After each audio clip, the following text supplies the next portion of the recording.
Bonjour à toutes et tous. Nous sommes ravis de vous accueillir nombreux parmi nous pour ce temps d'ouverture du Printemps des cités éducatives. Les tables rondes qui vous sont proposées aujourd'hui ont pour objectif de mettre en lumière la parole des acteurs de terrain sur des enjeux essentiels favorisant l'appréhension de la démarche partenariale des cités éducatives. Je vous souhaite donc la bienvenue sur notre table ronde Convergence des dispositifs politiques de la ville, qui sera animée par Frédéric Bourtoumieux, coordinateur national des cités éducatives et directeur du programme éducation petite enfance à l'ANCT, et qui accueillera à ses côtés donc 3 acteurs des cités éducatives. Pour ma part, donc je suis Diana Bendoy, chargée de projet cité éducative à l'ANCT, et je serai là pour la durée de nos échanges. N'hésitez pas à poser vos questions tout au long de la table ronde. Un temps sera dédié pour y répondre après les interventions. À noter que vous pourrez retrouver le replay de cette table ronde ainsi que ceux des autres événements sur la plateforme du printemps des cités éducatives. Je vous souhaite donc une agréable séance et laisse la parole à Frédéric Bourtoumieux pour le tour de table virtuel. Bonjour à toutes et tous, merci Dienaba de nous accompagner dans cette table ronde. Alors pour être rapide, je vais proposer déjà dans un premier temps à l'ensemble des participants, que je remercie d'ailleurs d'avoir accepté de venir témoigner et de lancer un peu les discussions sur ce sujet de la convergence des dispositifs de la politique de la ville dans le cadre des cités éducatives. Je vais leur proposer de se présenter. Donc d'abord Florence Lefebvre. Bonjour à tous, Florence Lefebvre, donc responsable du programme de réussite éducative à la ville de Boulogne-sur-Mer depuis 2006 et coordinatrice des cités éducatives à la même ville de Boulogne-sur-Mer depuis 2019 et également présidente de l'Association nationale des acteurs de la réussite éducative. Merci Florence Lefebvre. Je passe la parole à Anne-Lise Grancier. Bonjour à toutes et à tous. Donc, je suis ravie d'être présente pour discuter avec vous des cités éducatives. Donc, je suis déléguée du préfet sur la ville de Tourcoing et auparavant, j'étais plusieurs années déléguée du préfet sur la ville de Lille. Donc deux expériences de cité éducative, ça va être riche de témoignages. Et enfin, je passe la parole à Sami Mamlouk. Bonjour à toutes et tous, donc Sami Mamlouk à la mairie de Trappes donc depuis 2005. Je suis responsable d'un service qui vient d'être créé qui s'appelle Ville Apprenante et qui intègre le projet éducatif de territoire, la cité éducative et la réussite éducative. Merci Sami Mamlouk. Donc je vais peut-être en démarrant recontextualiser un peu le sujet de cette table ronde et après je repasserai la parole à ces 3 intervenants qui ont accepté de venir nous dire un petit peu quelle est de leur expérience, comment ils traduisent éventuellement, en tout cas en acte, cette promesse de la convergence éventuelle des dispositifs de la politique de la ville dans les cités éducatives. Ce que je voulais dire peut-être en préambule, c'est comme chacun le sait, les cités éducatives qui interviennent dans les quartiers prioritaires de la ville et dans les zones d'éducation prioritaire sont souvent des territoires qui sont féconds, on va dire, en politique publique et en dispositifs divers et variés. Et l'ensemble de ces dispositifs qui s'appliquent depuis des années n'est pas sans amener de la complexité et de l'empilement, on va dire, dans les dispositifs. Il n'est pas rare qu'on parle, quand on parle de la politique de la ville et des territoires en politique de la ville, il n'est pas rare qu'on parle de logique de silo avec des politiques publiques qui cohabitent mais qui ne convergent pas toujours, de logique également de sédimentation des politiques publiques. Et finalement, cette multiplication des intervenants, des politiques publiques, des dispositifs amène, comme je le disais, de la complexité, parfois de la difficulté à être lisible pour les populations et pour les bénéficiaires cibles, mais également du non-recours. Une des promesses de la cité éducative, elles sont nombreuses, mais une des promesses de la cité éducative que nous souhaitons qu'elle ne soit pas prise comme un dispositif de plus dans la politique de la ville, c'est plutôt de figurer comme une démarche ensemblière ou une démarche globalisante, comme certains autres la qualifient, une démarche globalisante qui vise à simplifier les politiques publiques sur les territoires, à les mettre en cohérence et peut-être aussi à chercher une certaine forme de synergie dans ces politiques publiques. D'abord, voir comme je le disais, les cohérences, les convergences entre les politiques publiques, afin d'amener de la simplification, voire éventuellement d'une meilleure lisibilité. Donc la démarche de la cité éducative, c'est avant tout, comme je le dis souvent, une mise en cohérence des politiques publiques sur le territoire. Donc ça, c'est la promesse initiale, mais on sait que c'est pas simple et que il y a toute cette complexité, toutes ces politiques publiques qui préexistent sont difficiles après en mettre en cohérence à la fois sur le champ de la gouvernance, puisque ce sont des politiques publiques qui souvent bénéficient de leur propre comité de pilotage, de leur propre logique d'intervention, parfois de leur propre territoire, et que cette idée ou cette ambition de mettre en cohérence les politiques publiques à l'échelle d'un territoire est une certaine gageure finalement. Donc, ce qu'on va essayer de voir aujourd'hui, et on a pour ça 3 acteurs qui vont essayer de témoigner de leur expérience, c'est est-ce que la cité éducative véritablement est un facteur de simplification ou si finalement, pour le moment, après 1 an de mise en œuvre, puisqu'il reste encore quelques années de mise en œuvre, elle n'a pas encore, ou en tout cas elle ne porte pas encore cette logique de cohérence que j'explicitais par avant. Donc sans plus tarder, je vais poser peut-être la première question à Florence Lefebvre. Donc de votre expérience, notamment, alors en tant que coordinatrice, vous l'indiquez, vous êtes coordinatrice précédemment du programme de réussite éducative. Aujourd'hui, vous êtes coordinatrice également de la cité éducative. J'imagine que sur votre territoire, donc d'abord il y a un programme de réussite éducative, mais il y a des politiques publiques telles que les contrats locaux d'accompagnement à la scolarité, les cordées de la réussite, les contrats de ville et leur volet éducation. Donc finalement, est-ce que vous pouvez nous dire de là où vous parlez, comment vous avez essayé concrètement de réaliser cette promesse de la mise en cohérence des dispositifs un peu plus anciens de la politique de la ville au travers de la cité éducative? Est-ce que c'est quelque chose que vous avez appréhendé depuis le début de la mise en œuvre de cette cité éducative? Est-ce que vous y parvenez? Et quelles sont éventuellement les difficultés que vous avez rencontrées pour ce faire? Alors c'est vrai que notre entrée, nous, dans le cadre de la cité éducative, s'est fait plus particulièrement parce qu'il y avait le dispositif de réussite éducative qui était vraiment très présent sur le territoire depuis 2006, puisque la réussite éducative permet un travail en transversalité avec l'ensemble des acteurs éducatifs du territoire. Nous avions vraiment une très bonne coopération et pour l'ensemble des acteurs locaux, la cité éducative a paru comme une évidence. Il a été dit par les élus en charge du dispositif qu'on semblait prêt à rentrer dans ce dispositif de cité éducative qui est d'ailleurs aussi un processus. Avant d'être un dispositif, c'est un système pas seulement financier, mais un système de synergie des volontés et des potentialités du territoire dans le domaine éducatif à mettre en place. Alors c'est vrai aussi que la cité éducative, pour certains territoires, n'ont pas été associés. La réussite éducative n'est pas toujours dans le pilotage des cités éducatives, mais pour notre cas, nous avons justement été aux manœuvres. Nous avons pu contribuer à la mise en place du diagnostic puisque nous ne partons pas de rien, puisque nous avions travaillé sur les besoins des enfants et des familles dans les quartiers depuis plus de 15 ans, tout ça en bonne relation avec l'éducation prioritaire, puisque sur le territoire de Boulogne, nous avons à la fois une REP+, et une REP. Et cela a permis vraiment d'avancer sur le diagnostic, mais aussi de travailler aussi des actions en particulier, comme vous l'avez dit en début de réunion, sur le CLAS. Le fait d'avoir maintenant la cité éducative, ça nous permet aussi de regarder d'une autre manière les dispositifs qui sont en place et aussi de les revisiter. Puisque la cité éducative, c'est un processus qui va nous permettre aussi de gagner du temps sur l'organisation de toutes les mesures et tous les dispositifs politiques de la ville qui sont sur le territoire. Donc, nous sommes en train de revisiter le CLAS et notamment dans son suivi et son comité de pilotage, notamment vis-à-vis de l'action en destination des familles et des parents, de regarder exactement comment le CLAS peut vraiment correspondre aux besoins des enfants et des familles. Cela nous permet vraiment de revisiter les choses. On fait exactement la même chose avec le stage de troisième où nous avons travaillé sur le stage de troisième et là nous sommes en réflexion.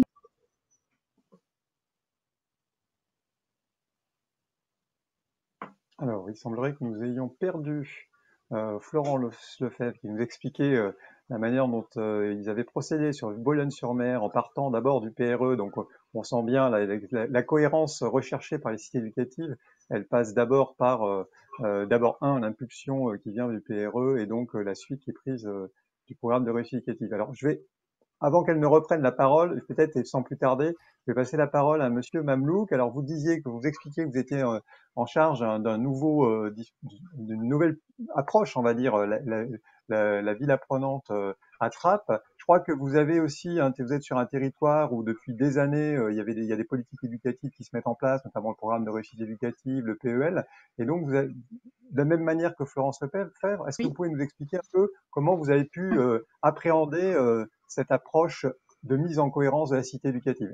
Florence Lefebvre, juste pour vous expliquer, vous avez été coupée, donc je reviendrai à vous peut-être après. Du coup, j'en ai profité pour passer la parole à Monsieur Mamlouk. Donc, pardonnez-moi. Pas de souci. Voilà, effectivement, Trappes, c'est une ville riche déjà de ses habitants, hein, avant tout, également d'une action publique extrêmement forte qui s'est développée. La question de la convergence ou de l'articulation des dispositifs, on se l'est posé dès 2005-2006, quand moi j'étais recruté sur un dispositif de veille éducative, et puis tout de suite après a eu lieu la réussite éducative. Très vite, la question s'est posée, hein, il y a eu pas mal d'ailleurs de tables rondes à ce sujet-là. Et assez rapidement, on s'est aperçu que aborder des situations individuelles de manière partenariale, finalement, ne nécessitait pas d'avoir de dispositifs. Et je crois que dans pas mal de territoires, les dispositifs de veille éducative se sont transformés ou ont disparu. La manière dont on a procédé à Trappes, ça a été de commencer par inventorier ce qui se fait de réel sur le terrain, c'est-à-dire auprès de chaque acteur qui soit dans le champ de compétences du département, la PMI, les enseignants, les acteurs de la santé, etc. Que font-ils? Quel travail est fait concrètement sur le terrain? À quels enjeux ils sont confrontés? Et petit à petit, comme ça, faire ce recensement qui va devenir thématique, qui va permettre du coup d'avoir une lecture, comme vous le disiez tout à l'heure, sur des éléments qui peuvent ne pas parler pour les publics. En classe, on parle de PRIGE, on parle de réussite éducative. Ça, c'est pas l'action publique du point de vue des publics, des habitants, des parents, des jeunes. Donc le travail qu'on a fait, il a consisté vraiment d'abord, avant tout, à quelque part mettre de côté les dispositifs. Pour bien les faire converger, pour bien les articuler, il faut commencer par les mettre de côté.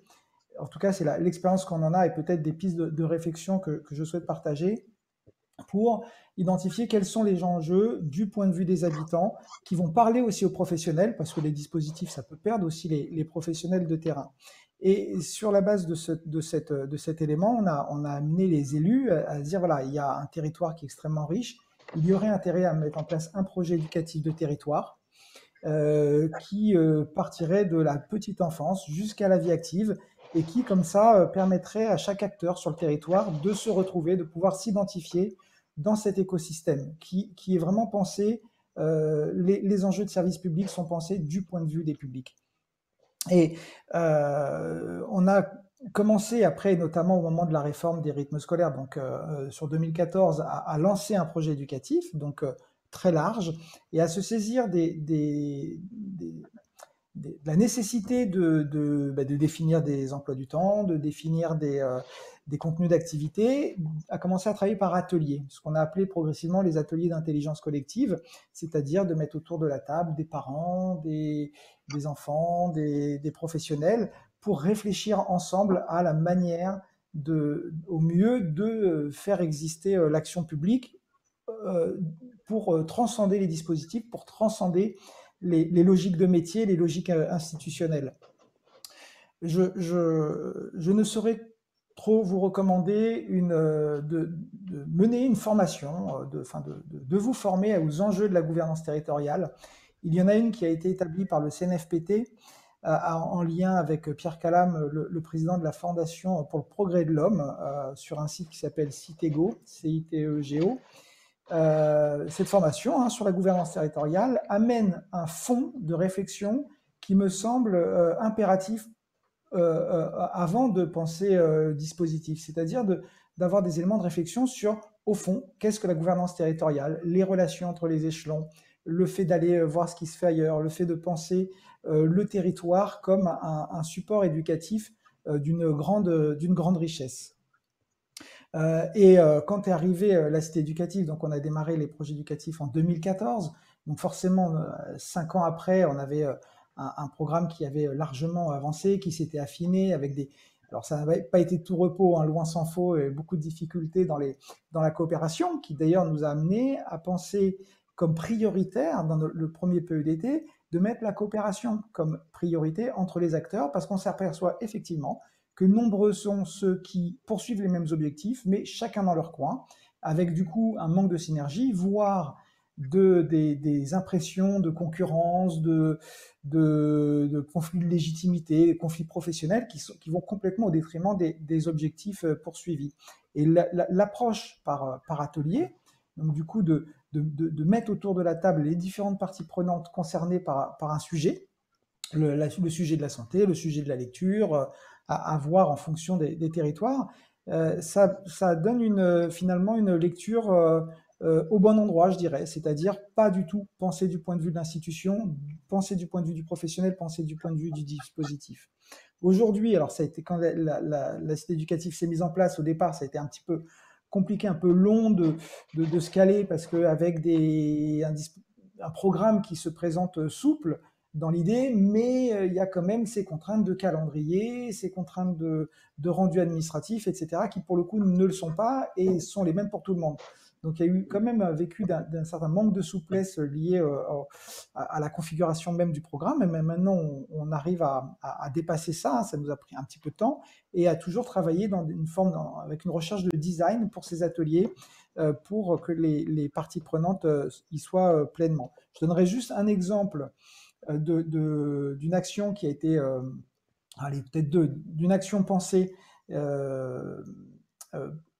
justement dans cette logique de convergence, c'est la création d'un poste de médiateur santé. C'est-à-dire qu'on a identifié qu'il y avait des besoins et en termes de mise en place d'actions de prévention générale, de développement du réseau des acteurs de la santé, d'une part, et des besoins d'accompagnement réel, physique, concret, pour monsieur ou madame, pour son enfant, vers des lieux de soins, vers l'accès à la santé. Et donc, on a fait un poste, un temps plein seulement, mais c'est déjà pas mal, on ne va pas s'en plaindre. Et donc, avec un cofinancement à moitié, enfin, en tout cas sur les fonds État, par la cité éducative et par le projet de réussite éducative. Et un autre exemple qui illustre la pertinence, me semble-t-il, de ces ateliers, c'est quand on les a fait, donc malheureusement c'était début mars 2020, donc après on a été un peu fauché dans notre élan, alors que ça s'était vraiment bien passé, c'était très prometteur. Mais des parents, par exemple, qui parlaient à peine français, qui disaient, ben voilà, pour travailler la prévention des écrans chez les jeunes enfants, il faut développer l'accès aux livres, par exemple, auprès des femmes enceintes, par exemple, dès le plus jeune âge. Et c'est de cette idée qu'on est parti pour projeter en novembre une action générale non pas qui va culpabiliser les parents qui laissent leurs enfants devant les écrans, mais qui va faire vraiment l'idée des alternatives aux écrans pour les jeunes enfants, comment on prévient avec cette énergie d'être en force de proposition. Donc l'idée, c'est vraiment de s'appuyer sur les ressources du territoire, les professionnels extrêmement investis, les habitants avec plein de ressources, plein d'idées, et plutôt d'être dans une logique de faire en sorte que les dispositifs s'adaptent aux réalités de terrain. Ce que va effectivement la nouvelle municipalité a fait le choix de créer un service qui s'appelle donc Ville Apprenante, et dont la philosophie est de dire l'apprentissage tout au long de la vie pour tous est l'avenir de notre ville, et là qui va du coup aussi amener une vision et permettre aux uns et aux autres de se retrouver. Et la partie dispositif, qui est la partie professionnelle, institutionnelle, c'est à nous de l'adapter aux besoins des habitants et du territoire. Voilà un peu la manière dont nous avons vécu et nous vivons fort heureusement aujourd'hui la cité éducative à Trappes. D'accord, merci Monsieur Mamelouk. Je reviens peut-être sur Florence Lefebvre. Alors Monsieur Mamelouk disait que par rapport à la logique de concertation qu'il vient d'évoquer, ils avaient été stoppés dans leur élan en mars dernier suite à la crise sanitaire. Vous avez été stoppé dans votre élan il y a 10 minutes à peu près du fait du problème de réseau, mais vous étiez en train de nous expliquer que notamment vous aviez retravaillé sur les questions de classe et vous étiez en train d'aborder le sujet des plateformes de troisième. Donc je vous laisse peut-être compléter votre propos. Oui, alors justement, sur les plateformes Mon stage de troisième, la cité éducative nous permet de justement d'approfondir ces sujets-là. Et on s'est aperçu qu'il y avait la plateforme de troisième nationale, la plateforme de troisième départementale. Et puis, dans le cadre du PRE, il y a plusieurs années, on avait déjà accompagné des jeunes pour la recherche de stage. Alors, ce qui fait qu'on met tout bout à bout, puisque la cité éducative, c'est un peu dans l'esprit de mettre un petit peu toutes les expériences, de les rassembler et justement de synthétiser pour arriver à quelque chose qui soit performant par la suite. Donc l'idée, c'est d'accompagner en amont le stage de troisième. Donc cette année, on a commencé avec la dotation des jeunes élèves de troisième avec une clé USB pour mettre leur rapport de stage, mais aussi passer un oral de rapport de stage. Là, on va continuer aussi à travailler la lettre de motivation, le CV, parce que même quand on est en troisième, il faut commencer à apprendre à faire les démarches. Donc là, c'est quelque chose de réfléchi déjà avec les établissements scolaires. Et l'orientation et la motivation scolaire, c'est un des objectifs de notre cité éducative. Donc, à travers plusieurs expériences, que ce soit mon stage du troisième ou la réussite éducative, où on avait aidé des jeunes dans le cadre de leur parcours individualisé, là, on va mettre en place un projet qui est un peu plus abouti au niveau de la cité éducative. Là, c'est un exemple de travail en partenariat. Disons que depuis plusieurs, comme on travaille j'ai encore un problème de connexion, semble-t-il. Non, on vous entend bien, on vous Euh, entend bien. Bon, d'accord. Donc, en fait, je vous disais que c'était pour illustrer un exemple de partenariat bien établi depuis déjà plusieurs années avec les chefs d'établissement qui sont déjà là depuis un moment sur leur territoire. Parce que ça aussi, c'est important, le fait que des personnels de l'éducation nationale en REP ou en REP+, restent longtemps sur leurs établissements, ça veut dire aussi que le travail avance et que le territoire en QPV est bien appréhendé par les acteurs. Donc ça, c'est une chose très importante également. Après, ce que je voulais dire au niveau de la réussite éducative et de la cité éducative, nous, on a eu la chance d'être associés dès le départ. Alors, on a pu être associés dans le pilotage. Bon, après, c'est vrai que j'occupe les deux casquettes en tant que pilote de la cité éducative, mais je suis aussi encore sur la réussite éducative. Et ce qui fait qu'on a donné à cette cité éducative le caractère du volet individualisé de la cité éducative par l'intermédiaire du PRE, ce qui nous permettra justement de mesurer plus facilement l'impact qu'aura la cité éducative sur les enfants et les familles, puisque par le biais des parcours individualisés, on a le ressenti et l'évolution des familles. Certes, on va aussi s'appuyer avec l'éducation nationale sur toute la batterie d'indicateurs qui a été mise en place dans le cadre de la DEP, mais on aura au niveau de la politique de la ville, puisque la cité éducative est aussi un dispositif interministériel, on aura aussi l'aspect quantitatif qu'on recherche et l'aspect qualitatif qu'on établit depuis plusieurs années dans le cadre de la politique de la ville sur l'amélioration de la situation dans nos quartiers. Donc ça, c'est important de pouvoir mesurer l'impact en associant le PRE dans la cité éducative. C'est ce que je voulais dire en termes de pilotage. Ok, merci Madame Lefebvre. J'en viens à Madame Grancier. Donc on a eu, Monsieur Mamelouk nous a expliqué tout à l'heure qu'il y avait une longue histoire, on va dire, sur le territoire de Trappes, avec au moins, on va dire, à partir de 2005, des dispositifs tels que la veille éducative, puis le PRE, qui avait aussi amené ce terreau et à la fois la complexité que j'évoquais tout à l'heure, mais aussi cette prise de conscience des acteurs de la nécessité de mettre en cohérence l'ensemble des politiques publiques. Madame Lefebvre vient de nous expliquer notamment que l'appui du PRE avait été un élément important et un élément fondateur, on va dire, pour la cité éducative, avec, elle l'expliquait très bien, le fait d'avoir été pleinement associé, et que aujourd'hui le PRE finalement est rentré dans la logique de la cité éducative, et on voit bien là, la logique de démarche que j'expliquais tout à l'heure, c'est-à-dire l'idée que le PRE devienne un des volets, on va dire, d'action de la cité éducative. Alors vous avez deux expériences, Madame Grancier. Vous avez été, comme vous l'avez dit, délégué du préfet d'abord sur le territoire de Lille et notamment engagé sur la cité éducative de Lille. Et aujourd'hui, vous avez, depuis quelques mois, pris les fonctions de délégué du préfet sur Tourcoing, où là aussi vous suivez la cité éducative de Tourcoing. Donc, de votre côté, par rapport à ces deux expériences, quelle réalité vous avez pu vivre en matière de recherche de meilleure cohérence, on va dire, entre ces dispositifs de la politique de la ville qui préexistaient sur ces territoires. Qu'est-ce que vous avez pu percevoir à la fois des contraintes qui s'exerçaient et de la manière dont les acteurs se saisissaient de ce sujet?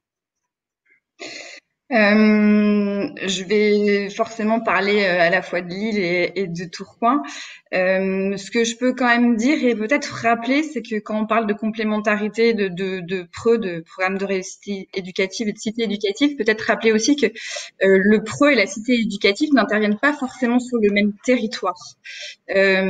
Puisque les cités éducatives interviennent sur des micro-secteurs ou des plus petits secteurs, mais en tout cas pas à la même échelle de tous les QPV concernés par le PRE. Donc déjà, ça fait sans doute aussi une différence qui va permettre une certaine complémentarité. Et il y en a une autre aussi, c'est celle qui est de l'âge, puisque le PRE va de 2 à 16 ans, alors que sur la cité éducative, on peut aller de 0 à 25 ans. Donc je pense que là, ça fait déjà une différence et ça permet d'être complémentaire. Je pense que très rapidement, en tout cas pour mes deux expériences, c'est qu'on sent vraiment une volonté forte des collectivités et de l'éducation nationale de faire en sorte que voilà, que tous les acteurs qui travaillent autour de l'enfant ou de l'adolescent ou du jeune qui veut se former, c'est que il y ait vraiment une cohérence entre toutes les actions qui sont menées et éviter justement qu'il y ait une espèce de millefeuille d'actions où on verrait plus ce qui existe ou ce qui n'existe pas et ça serait assez dommageable. Donc nous vraiment, ça nous a semblé assez très rapidement, on s'est dit que la cohérence entre PRE et cité éducative semblait évident.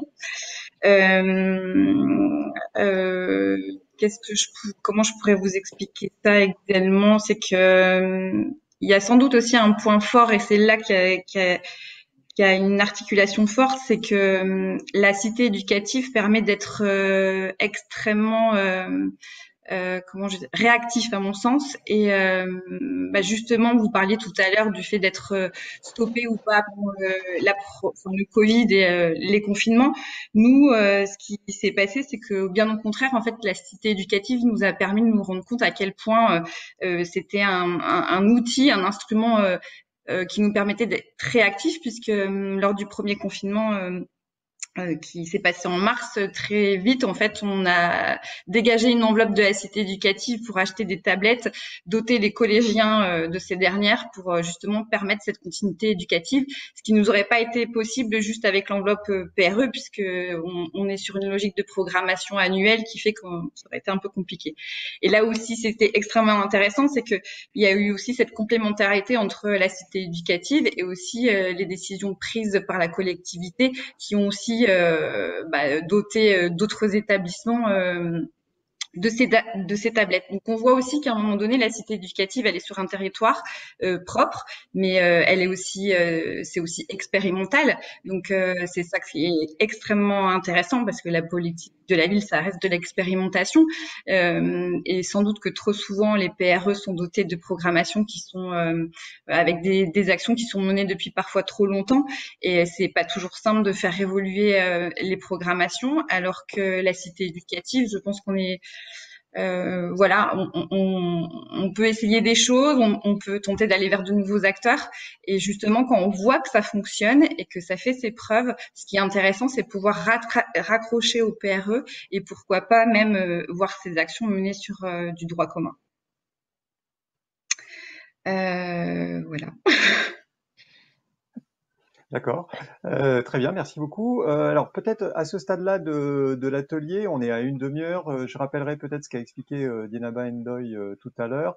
Vous avez la possibilité pour ceux qui assistent à cette table ronde de poser également des questions à nos intervenants, à nos témoins. Donc n'hésitez pas à le faire sur le chat et Dinaba nous relaiera les questions que je pourrai ainsi poser aux participants.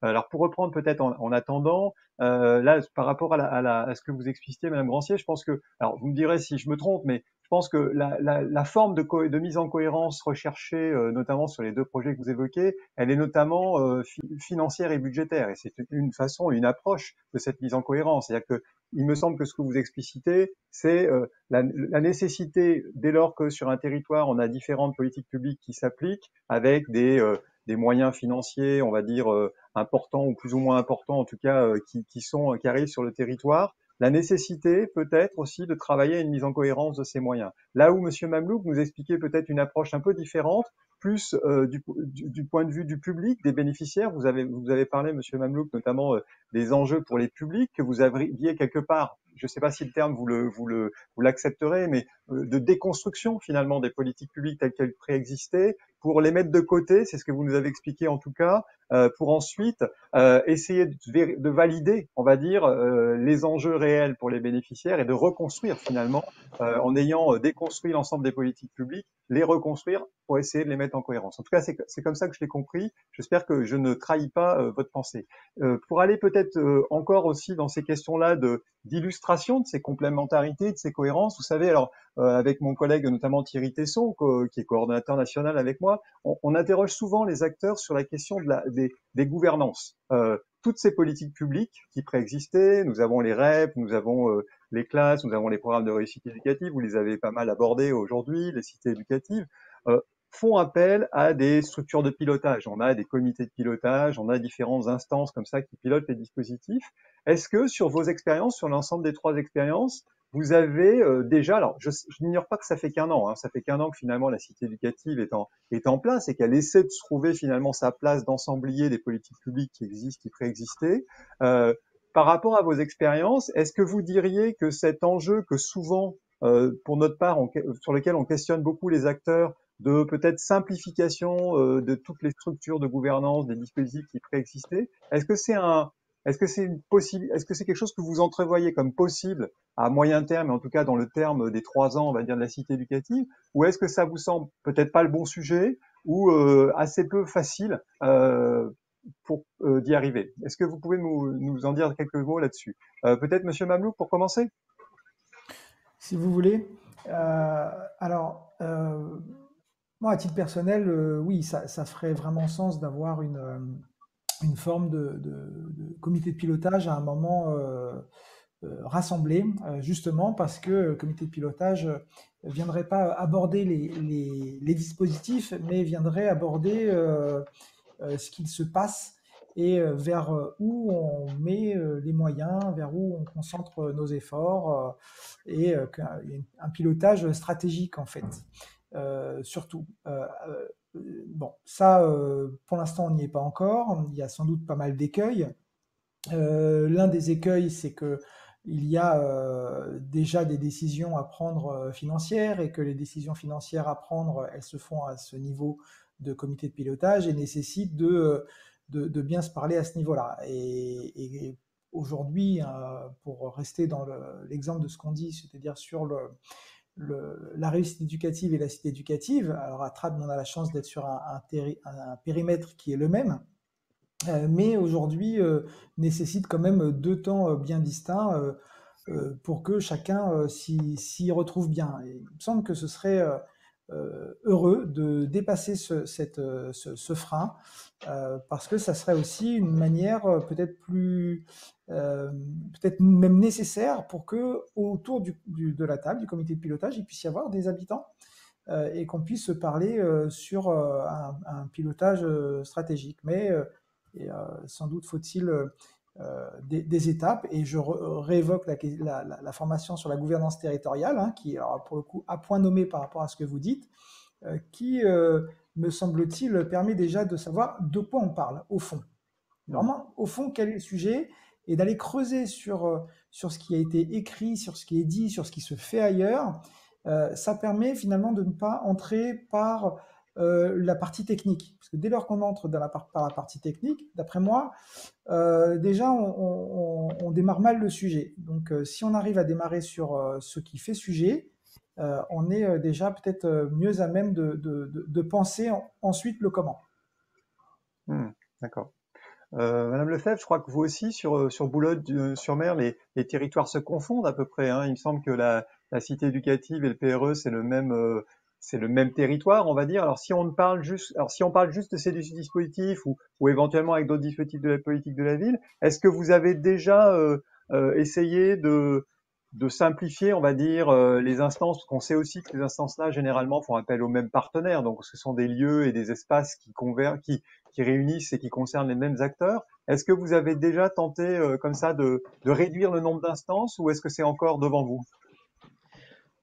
Disons que pour nous, on a même une ville moyenne, donc je pense qu'on a les mêmes partenaires, comme vous l'avez dit, autour de la table, au niveau des cités éducatives et au niveau de la réussite éducative.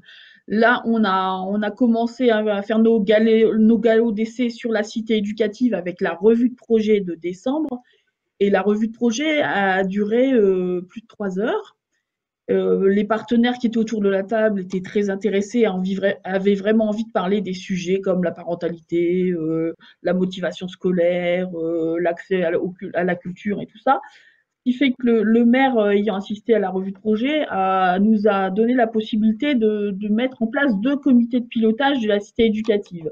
Alors, certes, on aura la revue de projet là qui est un incompressible de la cité éducative, mais après, on va mettre en place, là c'est encore on y travaille parce que on sait aussi que chacun aime bien son précaré. Donc, chacun aime bien avoir la main sur son comité de pilotage du classe, sur le comité de pilotage du PRE, sur les actions politiques de la ville. Mais l'idée, c'est de vraiment travailler en concertation pour perdre le moins de temps possible parce qu'on va retrouver à chaque fois les mêmes acteurs autour de la table. L'idée, c'est de faire 2 comités de pilotage de l'éducation, de la cité éducative au sens large, mais pour cela, il faut encore que les mentalités soient travaillées à ce niveau-là. Donc, l'idée est bien là, et au niveau de la réussite éducative, comme on a affaire aussi aux mêmes partenaires, je pense que ça va s'enclencher automatiquement. Après, on va travailler à un niveau peut-être intermédiaire, parce que nous réunissons des comités techniques de la cité éducative, où là, nous les réunissons de manière thématique. En utilisant ces comités thématiques, je pense que d'ici 2 ans, on arrivera peut-être à faire évoluer les mentalités, puisque dans ces comités thématiques, on va parler de la parentalité, on va associer la CAF, à un moment, on va travailler avec le collège, le département et la région. Et là, on va pouvoir peut-être progressivement mettre tout le monde autour de la table et convaincre les partenaires que le millefeuille, il va falloir le stopper et avoir aussi une seule et unique unité de décision qui se retrouve au sein de la cité éducative. Alors après, comme disait Monsieur Mamlouk, il y a toujours des enjeux financiers et c'est vrai que c'est le fait de faire un seul comité de pilotage, il y a peut-être cette crainte de perdre des budgets à droite et à gauche. D'accord. Voilà. Madame Grancier, alors par rapport aux expériences, alors je sais en préparant cet atelier, vous aviez évoqué notamment des logiques de mise en cohérence des programmations, des choses comme ça. Est-ce que sur les 2 territoires sur lesquels vous intervenez, est-ce que vous percevez ou est-ce que déjà est à l'œuvre comme ça une certaine recherche de simplification, on va dire, dans les instances de gouvernance, comme l'explique Madame Lefebvre? C'est vrai que il y a des effets, on le sait, hein, on n'ignore pas de concurrence aussi entre voilà les acteurs par rapport à l'entrée financière notamment. Est-ce que vous percevez que c'est quelque chose que la cité éducative pourrait amener comme simplification ou est-ce que ça paraît encore prématuré sur les territoires sur lesquels vous intervenez? J'ai envie de répondre un peu les deux. Évidemment que ça faciliterait les choses de d'unifier, enfin de faire en sorte qu'il n'y ait plus qu'un comité de pilotage. Après, il y a des choses qui sont assez différentes aussi. C'est que si on prend une cité éducative qui est portée par une caisse des écoles qui elle-même s'occupe du PRE, forcément ça facilite les choses et donc on est plus proche de ce dont vous parlez. Après, il y a un autre élément quand même, c'est que on se rend quand même compte que rien que, enfin voilà, la cité éducative est pilotée par une troïka et rien que déjà de se faire confiance, d'apprendre à travailler ensemble parce qu'on est quand même de cultures professionnelles différentes. Déjà ça c'était un travail qui n'était pas toujours simple, mais qui rend l'aventure formidable au bout. Mais Déjà, ça, c'est un vrai travail. Donc, je pense qu'il faudrait encore du temps pour qu'on réussisse à mettre en place ce comité un peu unique dont vous parlez. Mais par contre, il y a sans doute une belle entrée dont Monsieur Mamelouk a fait un peu référence. C'est aussi la présence des habitants. Sur la cité éducative de Lille, ce qui était vraiment intéressant, c'est que dès la construction, donc vraiment avant même de rentrer dans une programmation ou autre, on a fait des ateliers, on a mis en place des ateliers avec des parents d'élèves, et vraiment donc des ateliers physiques où on s'était calé sur des thématiques, et en fait on demandait aux parents, selon vous, qu'est-ce qui manque sur le territoire, qu'est-ce qu'on n'a pas mis en place, qu'est-ce qu'il n'y a pas dans le programme de réussite éducative qu'on pourrait essayer sur cette cité. Et on a fait la même chose avec les acteurs, donc les professionnels, les associations ou autres. Et c'était vraiment extrêmement intéressant. Et ce qui était vraiment chouette aussi, c'est de pouvoir associer aussi le conseil municipal des enfants. Et je pense avant tout que la cité éducative, elle peut permettre qu'il y ait moins ce côté descendant et de faire en sorte que ça réponde plus aux attentes des habitants. Et ça, en tout cas, moi, je trouve que si on parlait d'un comité technique un peu plus unique, il faudrait vraiment mettre les parents, les enfants dans la boucle. D'accord. Alors, on commence à avoir quelques questions. Là, j'en ai deux sur. Alors, d'abord, une sur la question des formations. On nous demande si vous avez mis comme ça pour essayer de faire du commun, pour trouver des convergences entre les acteurs. Est-ce que vous avez déjà mis dans le cadre de la cité éducative des formations interacteurs, enfin pluri-acteurs, pluriprofessionnels en place? Et la deuxième question, peut-être tout de suite également. C'est comment vous mobilisez. C'est vrai qu'on parle beaucoup de la Troïka, on parle beaucoup du partenaire éducation nationale. Peut-être qu'on a tendance à mettre un peu de côté d'autres acteurs qui sont tout aussi importants. Alors, je pense notamment aux associations, mais la question qui nous est posée, c'est par rapport aux services municipaux.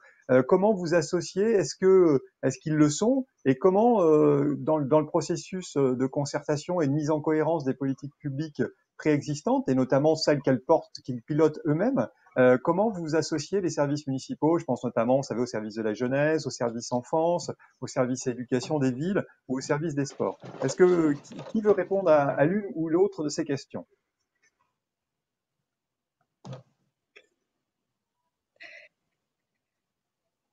Peut-être Monsieur Mamelouk, vous voulez commencer?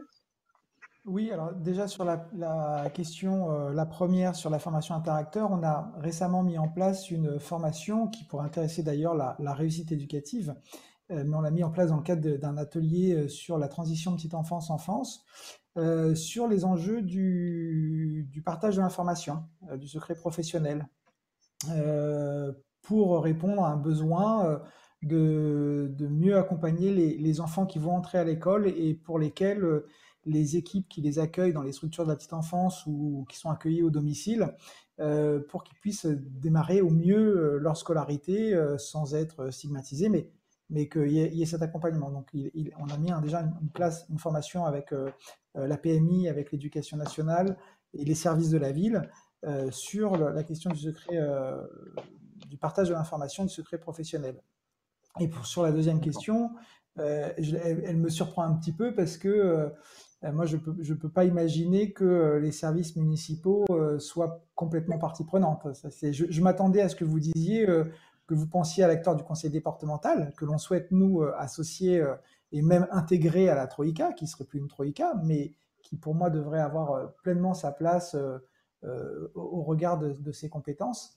Voilà, mais les services municipaux sont évidemment pleinement partie prenante à toutes les étapes, puisqu'on ne peut rien construire sans eux qui sont au quotidien en lien avec les publics. Et je rejoins ce que disait Grand-Cyr sur la participation des enfants aussi, qui est aussi absolument déterminante aux différentes étapes. Sur cette question des services municipaux, je pense que la question, plus que de savoir s'ils étaient associés, je pense que la personne qui pose la question, bien évidemment, imagine bien qu'ils sont associés. Mais en gros, je pense que, alors, ou c'est peut-être pas sa pensée, mais en tout cas, c'est la question que qui me vient, c'est que finalement, est-ce que au travers de la concertation et du travail sur la cité éducative, est-ce que les services municipaux en viennent à faire évoluer leur approche et leur politique publique, ou est-ce qu'ils sont vus, selon vous, alors je ne parle pas forcément à trappe, hein, on peut parler aussi comme ça d'un point de vue idéal, est-ce qu'ils sont vus juste comme étant finalement un des contributeurs aux politiques éducatives, et c'est à ce titre-là qu'ils seraient associés à la cité éducative? Vous voyez, il y a deux façons de Oui, voir. Est-ce que notamment, alors je vous laisse répondre, Monsieur Mamouk, et je crois que sinon il y avait également Madame Grancier qui voudra réagir. Allez-y. en deux mots, hein, rapidement, simplement pour dire que la manière dont on a travaillé, comme je vous le disais, ça s'est construit sur la base des actions réellement mises en place par les uns et par les autres, et que effectivement dans ce process, forcément, les services municipaux ont eu des feedbacks, des retours par rapport à leur action, et ont été amenés à les faire évoluer parce qu'elles ont été mises au regard des enjeux de service public. Donc oui, à ce titre-là, complètement. D'accord. Madame Grancier, vous vouliez nous donner quelques éléments également sur ces deux sujets, formation et association pleine et entière, on va dire, de l'ensemble des parties prenantes de la politique éducative? Ouais, moi, sur le fait de parler des autres services municipaux, par exemple, je pense que pour bon nombre d'entre eux, ils ont été embarqués pleinement dans cette aventure.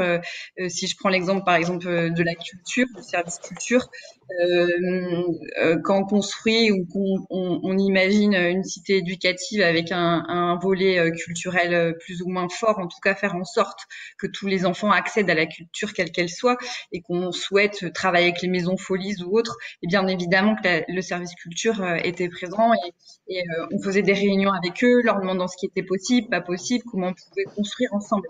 Donc c'est assez naturel. En tout cas, j'espère que ça l'est dans bon nombre de cités éducatives.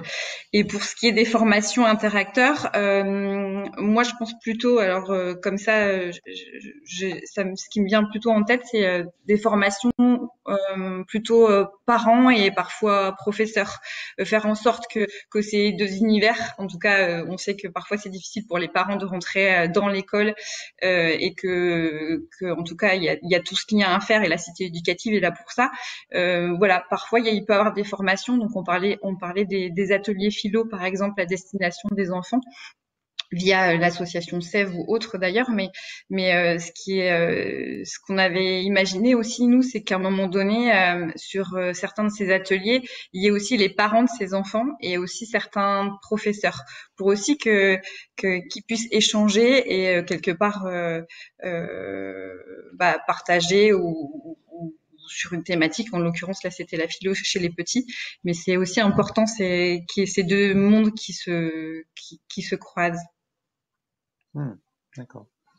Alors, on nous interroge aussi également. Alors, le sujet de la table ronde, c'était par rapport à cette promesse que fait la cité éducative de mettre en cohérence et en synergie l'ensemble des politiques publiques à l'échelle du territoire de la cité éducative, qu'elle relève, on va dire, de la politique de la ville, mais aussi de l'éducation nationale, mais aussi du conseil départemental, enfin des autres institutions. Là, on s'est beaucoup arrêté sur les questions des dispositifs de la politique de la ville, parce qu'il nous semblait, quand on a proposé cette table ronde, que c'était déjà le minimum qu'il fallait essayer d'assurer, même si on sait que l'ambition, elle peut être plus globale. On nous interroge également sur, est-ce que vous avez, vous, l'expérience de tentatives de cohérence comme ça entre ce que propose la cité éducative en matière de globalisation des politiques publiques, d'approche globale des politiques publiques, et les conventions territoriales globales qui sont signées avec les CNAF.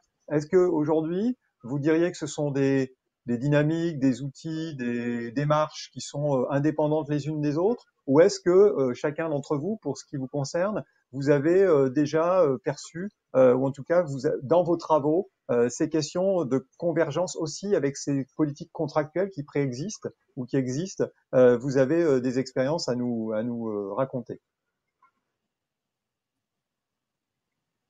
Alors, si aucun n'en a l'expérience, faut pas hésiter à me le dire, et puis juste sur Trappes, c'est dans les tuyaux, je pourrais dire. D'accord. C'est-à-dire qu'il y a eu un gros travail en amont au moment du PEDT et de la mise en place de la CTG.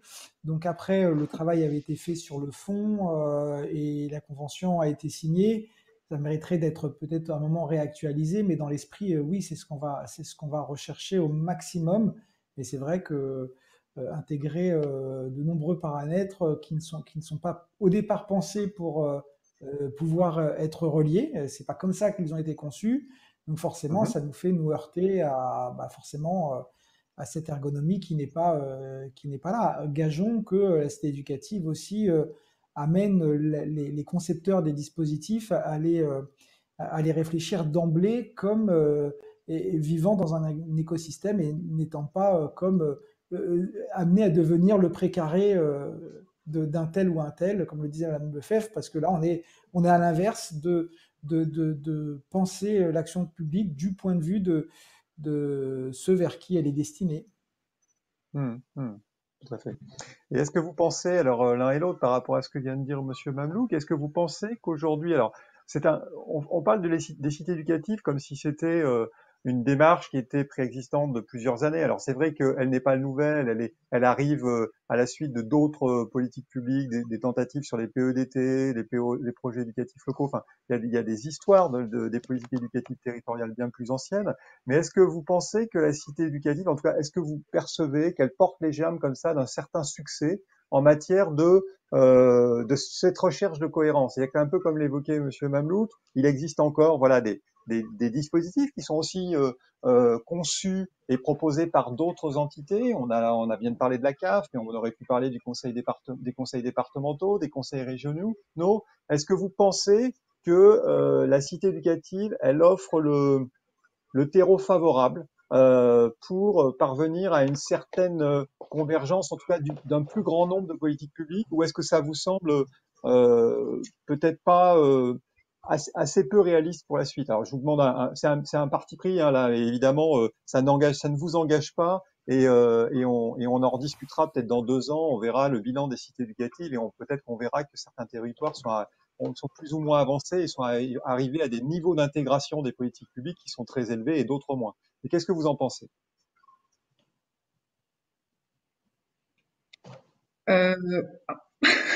Alors, Florence, parce qu'en fait, on ne se voit pas toujours, donc c'est compliqué. Ouais, Florence. non, je ne vois pas du tout.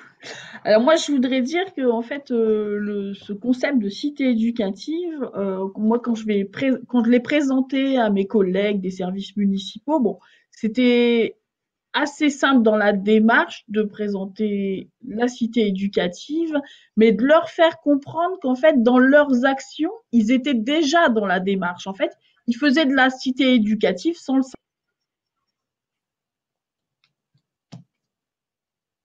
Alors, nous avons à nouveau perdu Florence Lefebvre. Madame Grancier, vous vouliez réagir également? J'allais dire un peu la même chose que sans doute que oui, en fait, bon nombre de partenaires et d'acteurs en fait étaient déjà intégrés d'une quelque manière dans une espèce de cité éducative. La grosse différence, c'est qu'ils travaillaient pas forcément ensemble, et aussi parfois aussi pas sur des mêmes tranches d'âge. Et l'important de la cité éducative, c'est qu'il y ait cette continuité de 0 à 25 ans. Et donc je crois que notre rôle aussi sur cette cité éducative, c'est de réussir à faire du lien et du lien entre déjà l'existant et de faire les gens faire en sorte que les gens travaillent ensemble, mais aussi justement d'être voilà, comme je disais, un terreau fertile pour aussi de nouvelles choses et d'innover. Mais où je suis assez convaincue, mais on verra plus tard. Mais moi, je pense en tout cas que la cité éducative, c'est un dispositif idéal, en tout cas, pour essayer d'arriver à ça. Entendu. Est-ce que nous avons récupéré Florence Lefebvre ou est-ce que j'enchaîne par une autre question? Je suis là. Florence, allez-y. Et puis Monsieur Mamlouk, ensuite, j'ai vu qu'il avait levé la main. Allez-y. Bon, en fait, je ne sais pas quand s'est arrêtée ma connexion. Donc, ce que je disais, c'est que localement, ouais.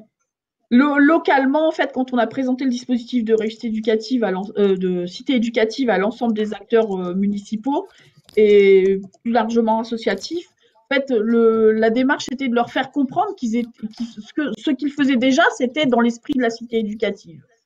Mais en fait, après, il faut leur dire que maintenant, leurs actions rentrent dans un cadre qui s'appelle cité éducative. En fait, ils faisaient de la cité éducative sans savoir qu'ils en faisaient. Pour simplifier les choses. Ok. Monsieur Mamlouk, vous vouliez réagir également? Oui, alors sur Trappes, comme je vous le disais, donc la philosophie de la cité éducative était déjà en place au moment avec le PEDT. Donc quelque part, il suffisait de dire, bah, c'est comme le PEDT, donc c'est le même esprit. Donc ça, c'était relativement lisible pour les acteurs, relativement, hein, parce que ça commençait l'être un petit peu surtout pour les professionnels les plus impliqués plutôt dans les directions. Pour les publics, je n'irai pas jusque-là. J'aurais tendance à poser la question plutôt en disant, plutôt que est-ce que la cité éducative peut arriver à ça, c'est à quelles conditions elle peut arriver. Et on a dans les freins possibles, en tout cas que nous on a rencontré et que d'autres ont rencontré quand il y a eu des échanges avec d'autres cités éducatives, c'est les freins qui sont pour le coup un peu impondérables, qui sont les freins nationaux, notamment en termes de calendrier, parce que plus c'est standardisé au niveau national, et plus c'est contraignant au niveau local. Donc c'est un peu peut-être un dilemme. Mais la donne n'est pas simple. Donc potentiellement oui. Maintenant, la différence qu'on a vécue à Trappes avec le PEDT, c'est que le PEDT, quelque part, on était la ville pilote, donc c'était seul pilote, donc avec peut-être certaines limites en étant seul pilote, mais aussi des avantages en termes de souplesse et d'adaptabilité qu'on a un peu perdu avec la cité éducative. Donc il faut trouver la bonne mesure, le bon degré. Vous abordez là un sujet qui pourrait être le sujet d'une prochaine table ronde, peut-être l'année prochaine, au prochain Printemps des cités. C'est-à-dire qu'effectivement, comme vous le soulignez, finalement, une des innovations de la cité éducative par rapport aux démarches préexistantes telles que le PEDT, c'est ce que vous indiquez notamment sur la Troïka. C'est-à-dire que, alors, non pas que l'éducation nationale n'était pas partenaire des PEDT, bien évidemment, elle l'était, mais comme vous le soulignez, le pilotage, l'impulsion était assuré dans les politiques on va dire éducatives préexistantes, souvent par par un acteur et généralement par la collectivité. Là, on est face à une démarche qui entend dès le départ partager le leadership, si je peux me permettre de prendre ce terme, par trois entités. Et donc, il sera peut-être intéressant dans quelques mois, enfin dans un an, au prochain rendez-vous annuel, de voir si ça a pu faire germer des coopérations ou des cohérences. On a évoqué beaucoup cet après-midi le sujet des convergences des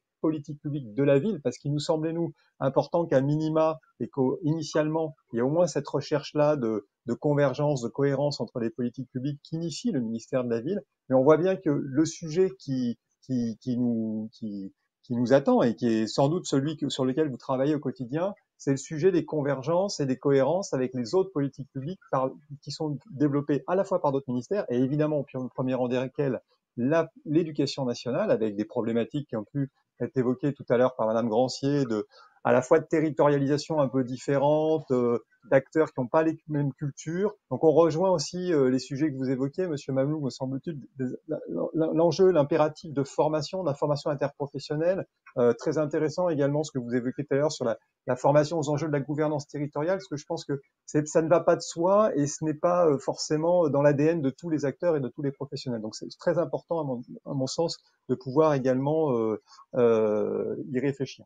On va bientôt clôturer cette table ronde. Est-ce que les uns et les autres, Madame Lefebvre, Madame Grancier ou Monsieur Mamlou, vous auriez un mot pour conclure avant de se quitter? Alors c'était assez court, pardonnez-nous pour ceux qui n'ont pas pour lesquels j'ai pas pu reprendre leurs questions, mais on aura d'autres rendez-vous. Est-ce que Madame Lefebvre, Madame Grancier, pardon, ou Monsieur Mamlou, vous aviez un mot de conclusion?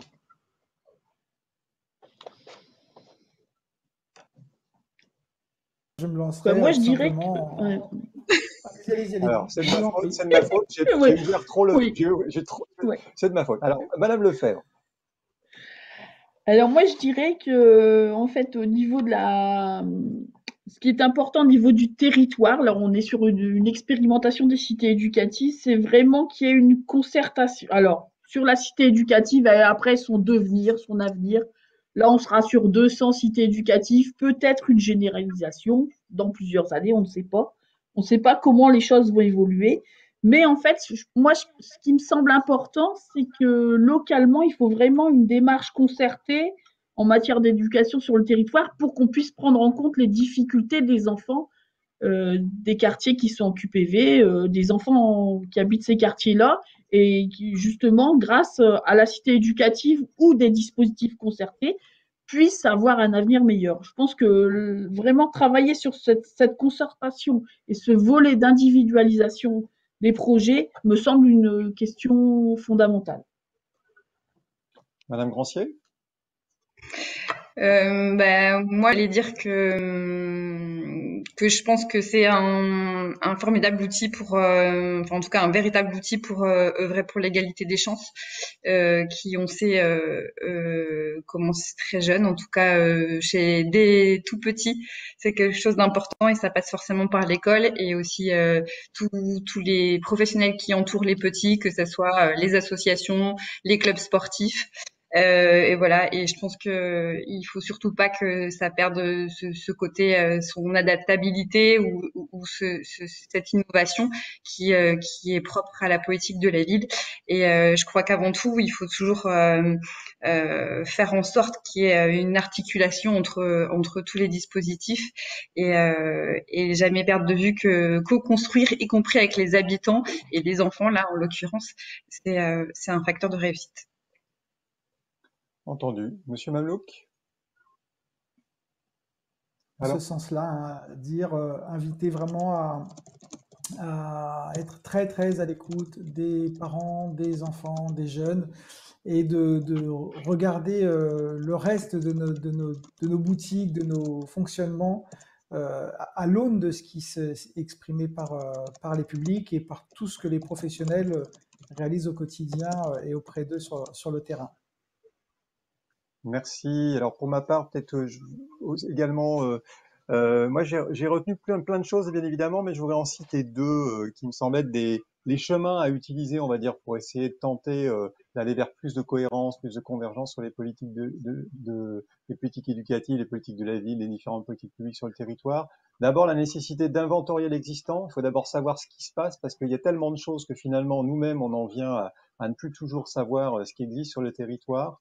Et puis finalement, une fois qu'on l'a inventorié, reprendre un peu ce que disait Monsieur Mamlouk tout à l'heure, le mettre de côté pour s'autoriser de le déconstruire et de le reconstruire en fonction des besoins des bénéficiaires. Voilà, ça me semble être un des chemins, en tout cas une voie possible pour essayer de tenter cette mise en cohérence des politiques publiques qu'entend faire la démarche des cités éducatives.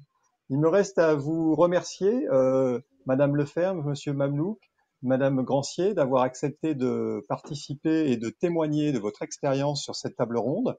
On est à la première journée, donc il va nous rester encore plusieurs événements. Je crois que demain, il y a notamment des tables rondes pour donner des idées sur la boîte à outils, les boîtes à outils des cités éducatives et sur les évaluations. Donc rendez-vous demain pour d'autres rendez-vous sur ce printemps des cités.